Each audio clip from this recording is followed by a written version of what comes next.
How's it, guys? It's Darksoul Ryusei coming back to you on the Great Sea, Legend of Zelda: The Wind Waker. It's really nice to have you back. Now, as we get a nice scope of the lay of the land here of sorts, you start to notice just how wide and vast this world is. It's really an exciting adventure. And the draw distance isn't half bad either. You can actually see all of the different surrounding islands in the distance by their silhouettes. And of course, you see us heading towards our first main island, aside from Windfall, which we kind of defaulted to.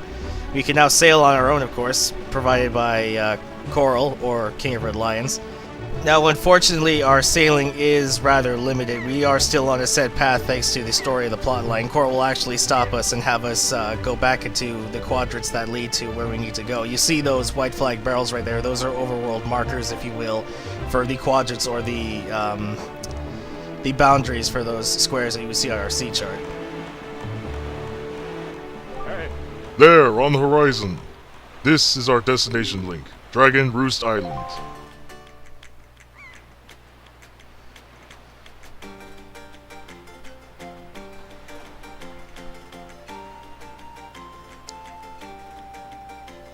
High atop this island peak lives the Spirit of the Skies, a great dragon by the name of Valu. You must go see this dragon and request from him a jewel called Din's Pearl.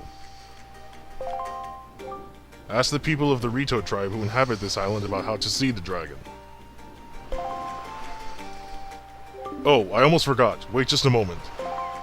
This is the Wind Waker. It is a baton of sorts that was used long ago when the people played music and prayer to the gods. In those days, simply using it allowed one to borrow the power of the gods, but I do not know if it still works. Even so, I thought it might be of some use to you. Perhaps you should try using it. First, conduct a 3x4 time. Do not touch the control stick, just try to match the rhythm by using the C stick.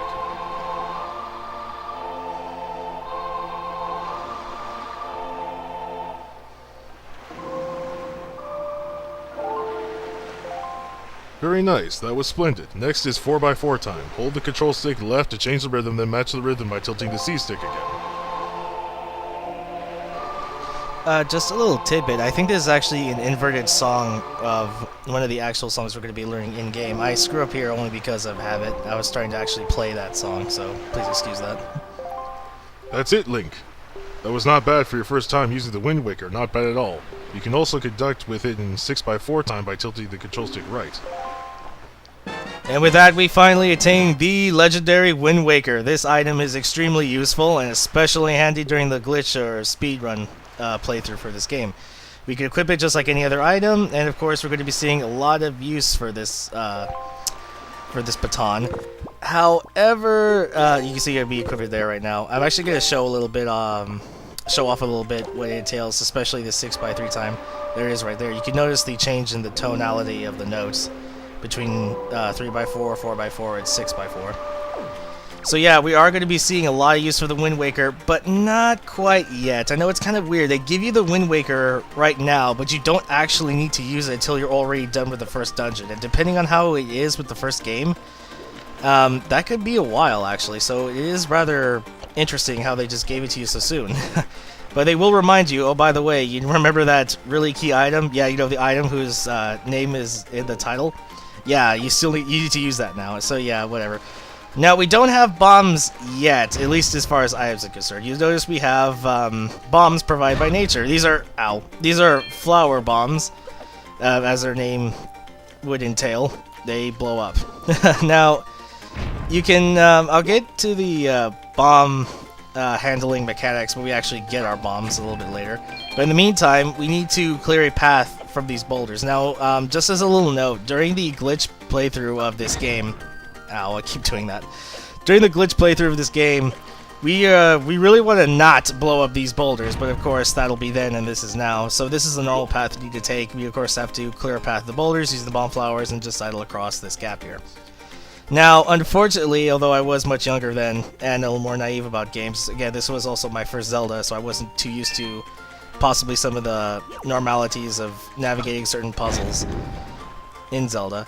But it actually took me almost a week to figure out what I needed to do after this first segment of puzzling. I'll get to it later. But in the meantime, as we Approach the top of Dragon Roost, we meet a familiar face, an old friend. It's Quill, the mailman from Outset.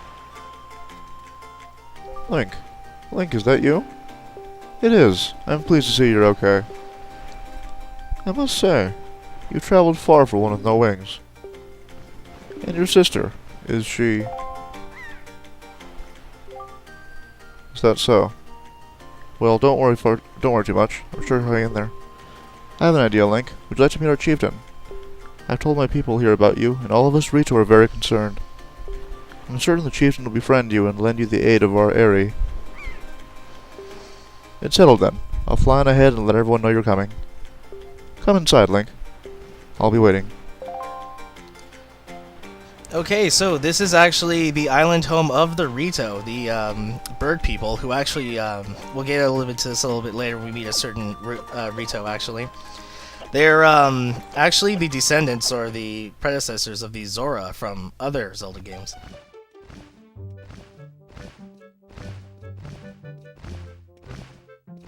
Well, have you discovered the cause of the great Valu's anger?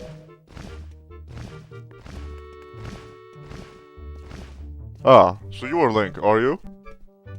Quill has told me all about you. A troubling tale indeed. I insist that you let us know if there is anything we can do to help you. We shall do everything in our power to assist you. However, in the meantime, we have a problem of our own to deal with. When you were out on the island, did you notice the raging dragon perched atop the mountain? As you can see, we of the Rito tribe are profoundly connected to the sky, and make our livings on the airways. We do so by the graces of the sky spirit, Valu. When Rito reaches adulthood, he or she journeys to the top of Dragon Roost to receive a scale from the Great Dragon. It is this scale that enables the Rito to grow his or her wings. Recently, however, the once gentle Valu has grown violent and unpredictable. Sadly, we can no longer approach him. If this continues, the fledglings who are of the age will never be able to receive scales from Valu on Dragon Roost. They will remain wingless, and in time our very way of life will be threatened. As Chieftain of the Rito, my first responsibility is to solve this problem. My apologies, but I must ask you to wait for our assistance until this is done. Will you do so? Chieftain, what do you think of consulting Link with regards to your son, Prince Komali? As you can see, Link is a gallant young lad. I feel certain that Prince Komali would open his heart to him and speak freely of his fears and worries.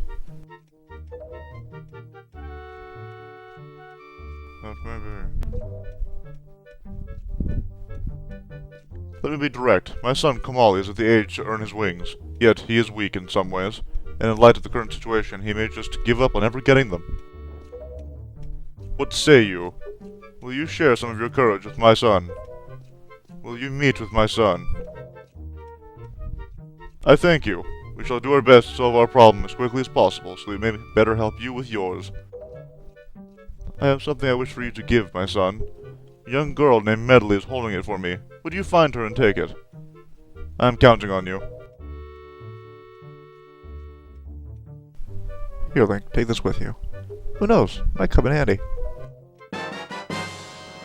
And we attain the delivery bag. As Quill suggested, it'll be very useful to us as we use more collectibles in search of other side quests and on our way to 100%. We should find Medli in one of the upper rooms. Leave the Great Valu to us. In the meanwhile, do your best to aid Prince Komali.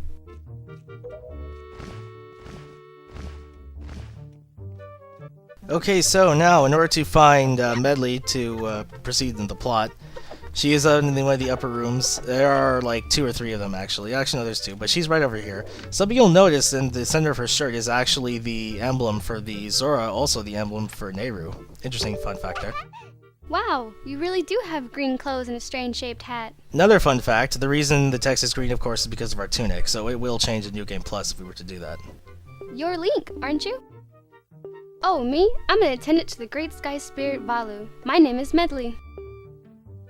Well, to tell the truth, I'm not an attendant quite yet. I'm actually still studying to be one. Oh, what am I thinking? Here, this is from the Chieftain. Link, he wants you to give this directly to Prince Komali.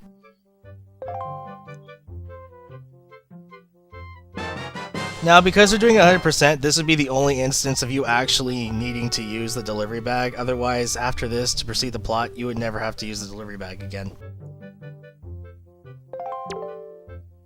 The room way in the back on the first floor is Prince Kamali's room. You have to go down a couple steps to get there. When you meet Prince Kamali, please don't be offended by his manner. He has no bad intentions, I promise. By the way, listen, Link. I have a small favor I'd like to ask of you. Could you please come to the entrance of Dragon Roost Cavern later? I'll explain everything then. Alright, so let's go ahead and equip this letter. We're going to need to give it to Prince Kamali, as everybody's been saying.